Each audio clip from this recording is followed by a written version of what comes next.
the best. Get it raw, fresh, and cold pressed.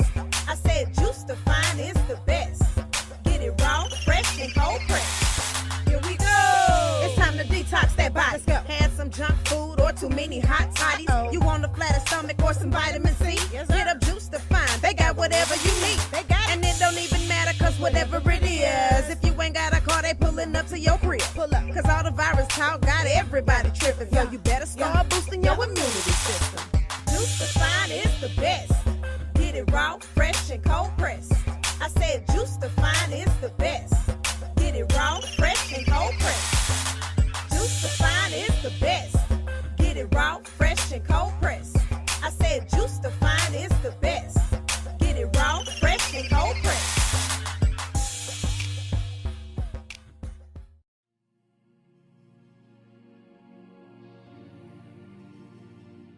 Thick against the P-L-O-T. If you get revenge, do you really get the victory? If you listen to me, does that really mean you're hearing me? Win the game of life, maybe one day you would cheer First for me. of all, I would like to thank each and every one of y'all for helping your boy up whenever I fall. I know sometime it get hard, but you can't give up, cause if you do, you might not get to live. You gotta get away from what causes you harm. Live life to the death tatted on my right arm. That's necessary, live it like the last day.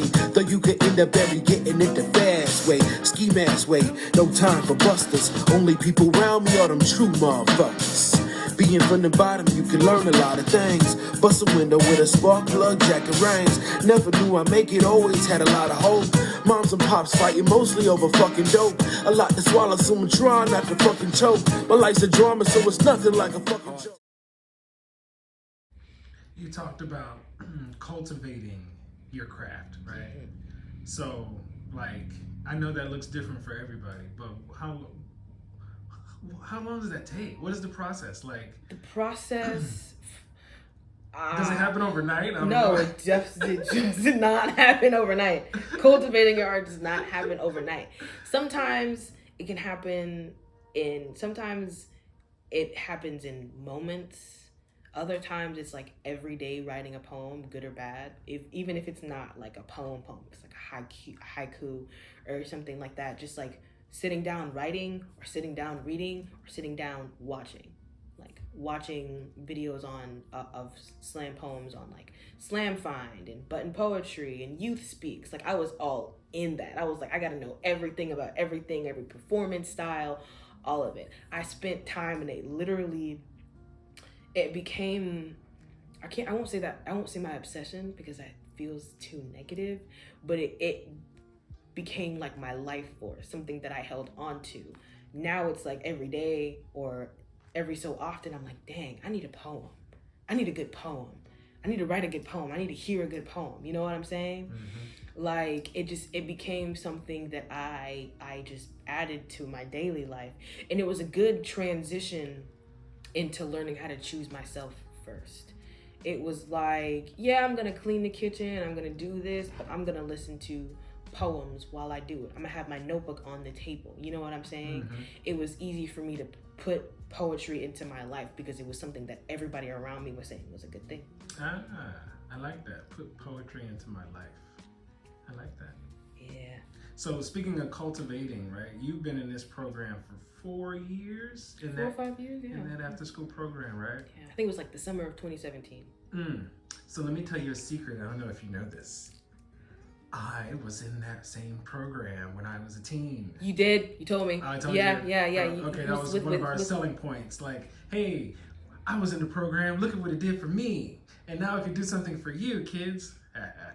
No, but really, like, there is no time frame on cultivating the craft. Yeah. So whatever amount of years you spent in that program, great, right? Right.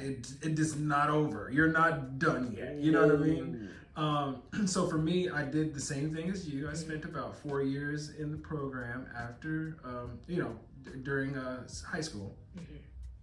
And then they hired me when I became an adult, a young adult. So I've been in this field for over 20 years, right? And I feel like I have impacted the lives of so many youth, and I'm blessed to be able to do that, to be able to continue doing that, right? And I'm blessed that I have been able to be impactful in your life, right?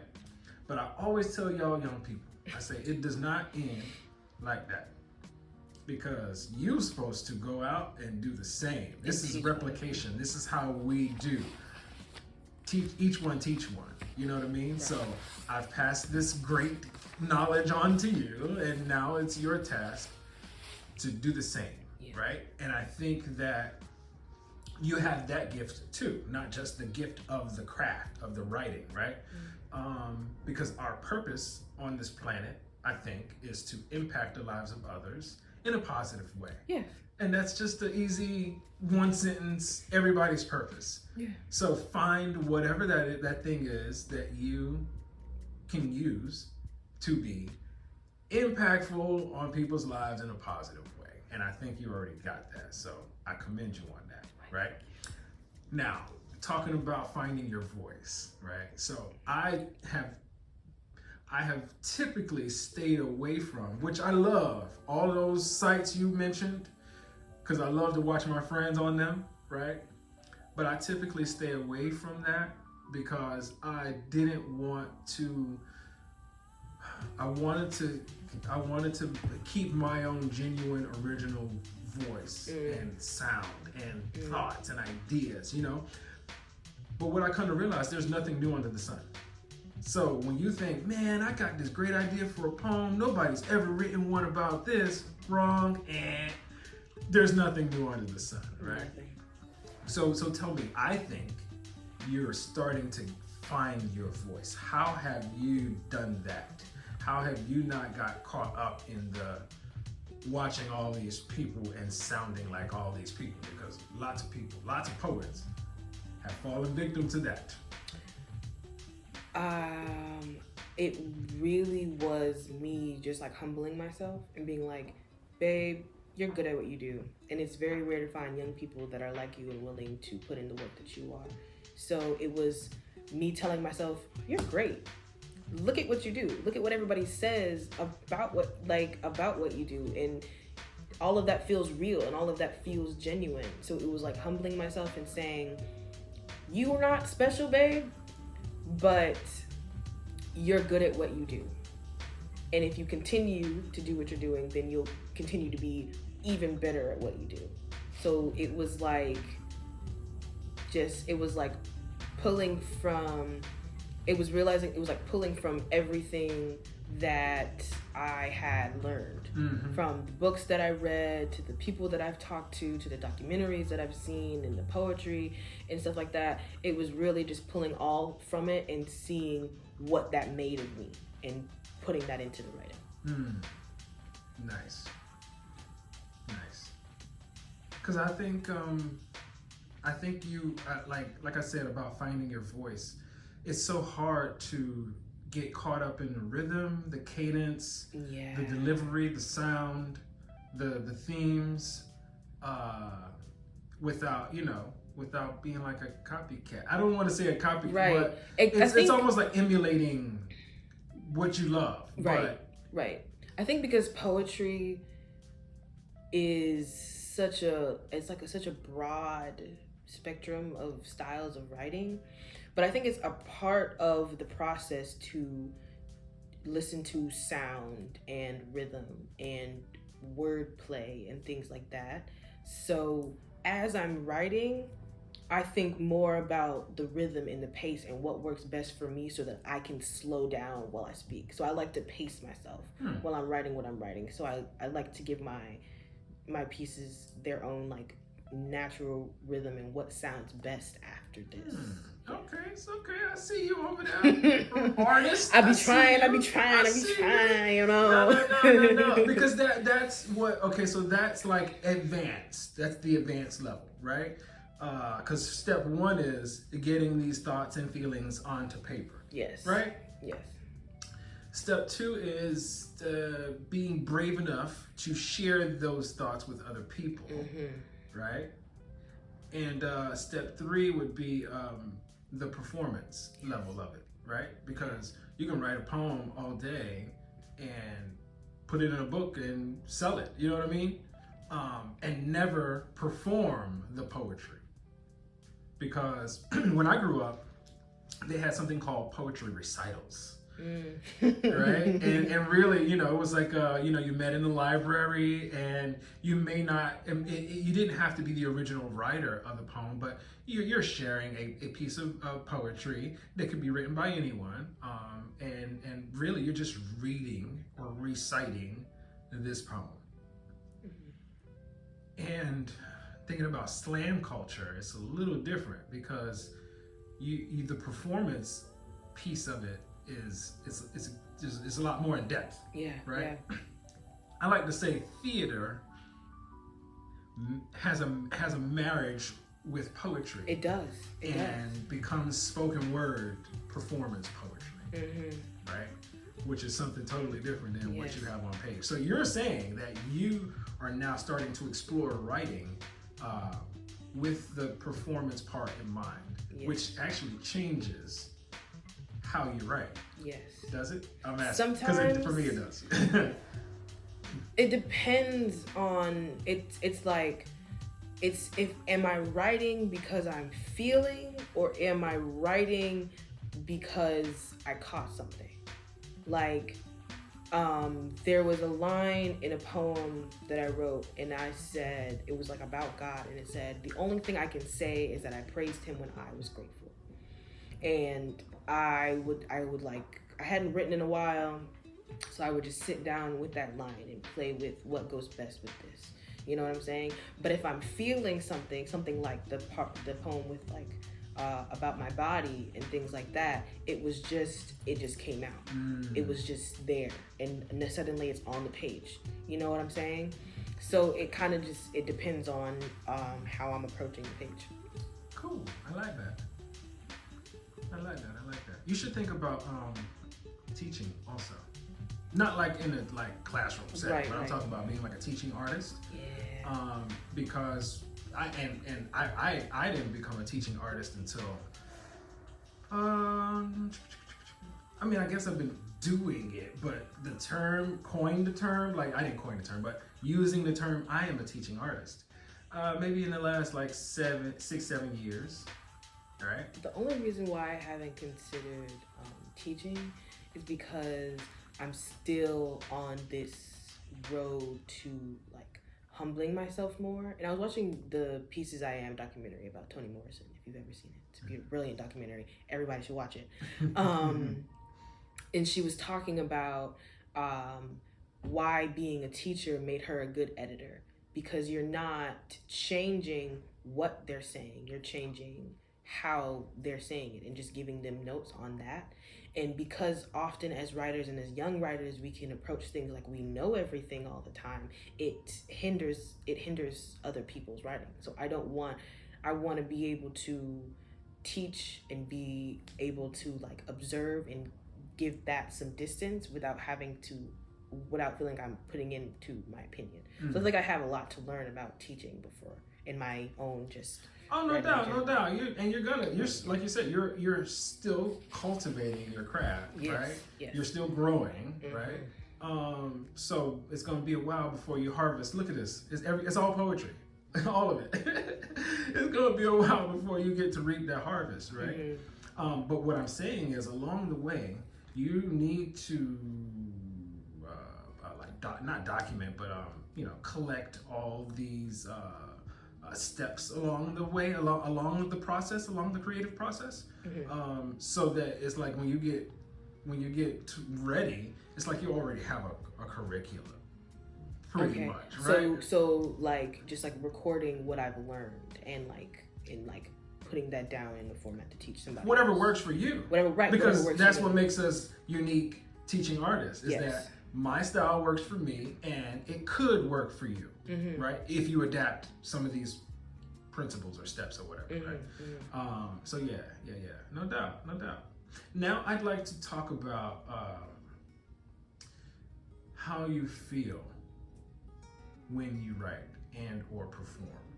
I would love, how Discovery Channel be doing those different like studies, and they put those electrode probes on your head. Oh man! And, I want to know like what parts of my brain is activating like when I'm on stage, because I swear to you, like when when I'm really, really in it, I have an out of body experience, and I can see myself. I'm not lying. I can see myself on stage. I can see me floating above myself on stage, and then I look out into the crowd, and I can see everything that's happening in the crowd. Like, and you know, like if you could be in a you could be doing an open mic in like a bar anywhere, you know, and I can see like people going to the bathroom, the bartender taking a drink order, the waitress carrying food to the table, and then I say, I should get back into my body. And then I get sucked back down into my body, and then I finish performing. That's crazy.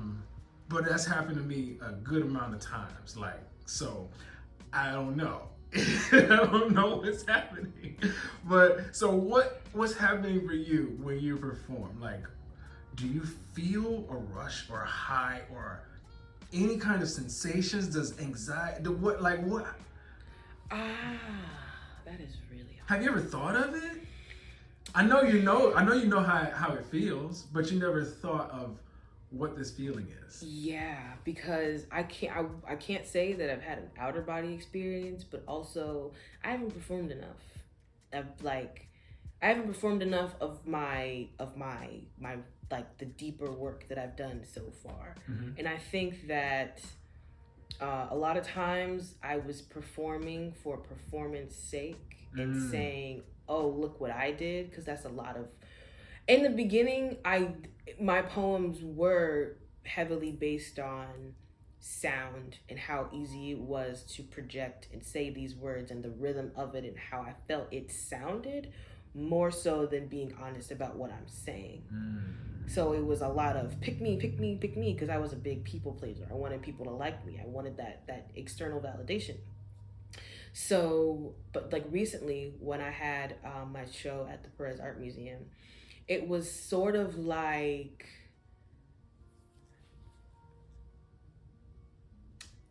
I don't know, it felt like this is what I'm supposed to be doing all the time. It was like this magic, it was like this feeling of like, I had like my anxiety and apprehension, but it was like, I'm supposed to be here. This is my space, this is my time. You know what I'm saying? I was really like in it. Like this, I'm reading the poems and I'm listening to the music in the background, you know what I'm saying? It was like, it was me. I was there, and that was like, this is my time, this is my space, you know what I'm saying? Something you said, you stopped yourself from saying it, but it stood out to me. You were gonna say magic. It feels like magic. Magic. That's such a imaginative thing to experience, because most people know magic is not real, right? Right. And what we're doing on stage, these words that we wrote, this is real. But there is magic in it. Like, it's hard to explain. Like, there's healing in it. There's like dust and poof, smoke and colors coming out of the pen and off the page and out of your mouth, that it feels like magic. It's like the difference between fiction and reality. Both of them can hold like so much truth. And I find that the performing and the magic in it, the magic of it and the reality of it is that everybody can feel it. It's like this universal thing that everybody can feel, and it's just like, I can't explain this, but you know what I'm feeling. You see, we see in it. We see in it on the same level. So I'm just a firm believer in that there are some things that we just can't explain, and I think I'm fine with that. Yeah. I'm fine with that, because it's beautiful not to have. Sometimes words just no. And also to also remind you that as an artist, it's like it's not like that you need validation, but when you present your art, the validation helps. Yeah. It helps in your growth. Yes. Or else artists would not exhibit, or poets would not slam or get on stages, we just keep our arts for ourselves. And you could totally do that. You could still be an artist and never share your work. Right. But as soon as you share it, you need some kind of feedback on that sharing. Right. Like that lets you know where you stand. If you feel like you need to be here, if you need to work harder at it, or whatever, right? Right. So that's where I think like that difference is. It's like when you share it with somebody, you're gonna get judged. You're gonna get judged for good or bad, you know what I mean? And you have to be okay with that. And you can't let that stop you. Because I stopped writing for many years in my childhood because somebody was like, yo, this is whack. When I first started writing like poems, the beginning really bad ones, and I think one poem I tried to like what is it, like quote Forrest Gump or whatever. It was bad. Aja Monet was holding like a poetry workshop for young people because it was during the time of their Maroon Poetry Festival. And my aunt had found out that I was really loving poetry. And I was like really, really new. I hadn't even been doing it like 6 months. Like it was like 3-4 months. And I was like, yeah, I was writing a poem. But I was there and I was sharing my pieces. And people were snapping, but you know the difference between when people are snapping and when people are snapping. They're like, like yes, you know what I'm saying? Snap. Right. So I was sharing what I was writing, not because I thought that it was all that good, but that I would at least get something back, like I wanted you to have something to say, but the silence, it almost said too much. That wasn't what I wanted to hear, So I came back home and I was crying and I was like, Mom, I felt like I didn't know what I was doing. I was like so overwhelmed because I was like, usually I would approach things and I would talk to people and they would be so impressed. Oh, she speaks so eloquently. Oh, Mommy did a good job, And I was used to that kind of validation from people that I admired, that I've met, but I didn't get that because I wasn't there yet. And it was just kind of like this beginning of that's never gonna happen again. I'm never gonna it wasn't that I wasn't gonna let anybody in, and it wasn't even that I was gonna stop writing. It was I